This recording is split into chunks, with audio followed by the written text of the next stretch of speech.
The member for Gippsland. Thank you, Speaker.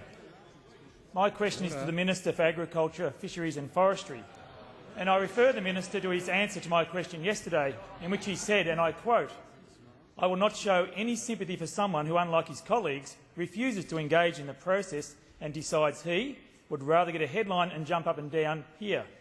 Every day the member for Gippsland delays in engaging with the process, he leaves the farmers in his electorate out in the cold." I also refer the Minister to the 35 separate occasions I've written to him on behalf of individual Gippsland farmers. Order. And my letters to his office and the Victorian Government seeking a review of the decision. Order. Given that I've not received a response to any of these representations, Order. when will the Minister engage in the process, and when will the Minister bring the farmers of Gippsland in from the cold? The Minister for Agriculture, Fisheries and Forestry. Order. No. The Minister will resume his seat. The Minister will resume his seat.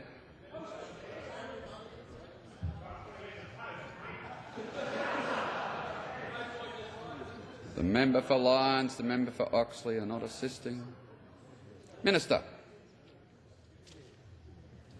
Thanks very much, Mr Speaker. And I'm pleased to get the question on the day that the National Party have been reduced to single figures in the chamber. Minister will get to the answer. I also note that among the different references that the member for Gippsland has just made, he didn't refer to the conversations with my office today. That the meeting that he had with my office today. And the advice that he was given today in terms of the specific engagement with the process.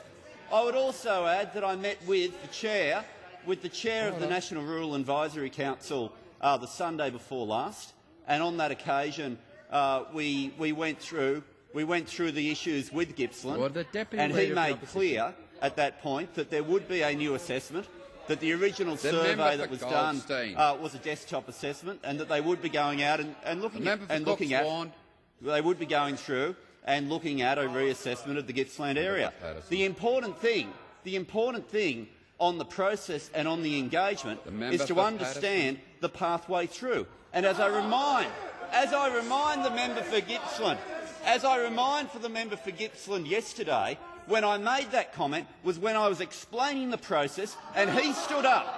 And he stood up in this place, Mr Speaker, and said, "Oh, but what about the farmers in Gippsland? It's the process that delivers for them. It's by engaging in that, and that's why he can look to his left, he can look to his right, and he will find he is surrounded by members of parliament on that side of the chamber who have engaged in an entirely different way in making sure that they get the recommendations dealt with by the National Rural Advisory Council, so that those recommendations come back to me to make sure that exceptional circumstances reassessments are done, and done in a timely fashion."